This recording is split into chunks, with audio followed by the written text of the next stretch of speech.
I just wanted to talk to you obviously about health informatics because, Yeah. I mean, how do you feel about the pace of change in the NHS? Because obviously it's changing so massively for the adoption of information technology. I mean, do you think it's happening faster, slower than you'd hoped, or I mean, what are your general thoughts on where we are now? In the NHS, we owe it to our patients and citizens to have information joined up across care settings, primary and secondary care, community care. Information about a person's allergies, adverse reactions in the summary care record should follow that patient around, and any doctor or nurse who needs to see the treatments that they've had, it's possible for them to be able to do that at the touch of a button. And that's not what's happened. That's not what's happening. If you look at the banking industry and the utility industry, all this was cracked in the 90s. So the NHS is behind the curve in joining itself up in its information flows, joining up across care settings. And so in that regard, I think we're behind. In primary care and in starting to push the boundaries for giving people access to their records, appointment booking, actually we're making good progress. You know, we're moving faster than I would have hoped we could do. And that's partly because the profession, the general practitioners, the GPs, the hospital doctors are coming with us.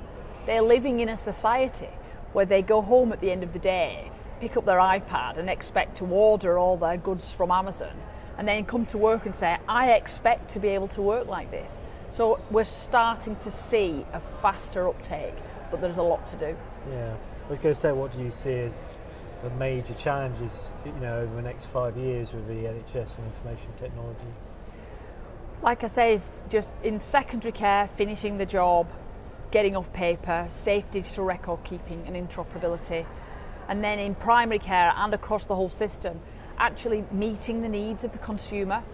So when our patients want to change an appointment or they want to find out more about services in their area, through our NHS Choices website, for example, we need to make that a more modern website, akin to the kinds of experiences they have when they go and book their flight or their holiday. Are the boards of care providers taking informatics seriously enough as a lever for addressing their business challenges? They're starting to.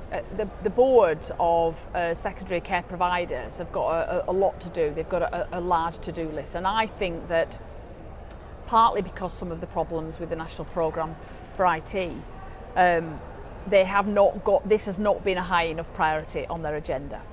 But through the National Information Board framework that we recently published in November, which is system-wide, it's starting to become something that NHS England are driving hard through standard contracts and other levers and mechanisms. CCGs increasingly are going to require it, CQC and Monitor.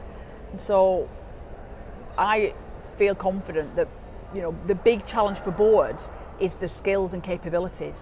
Have they got the CIO on the board or somebody on the board who understands how to make this happen to drive through the transformation?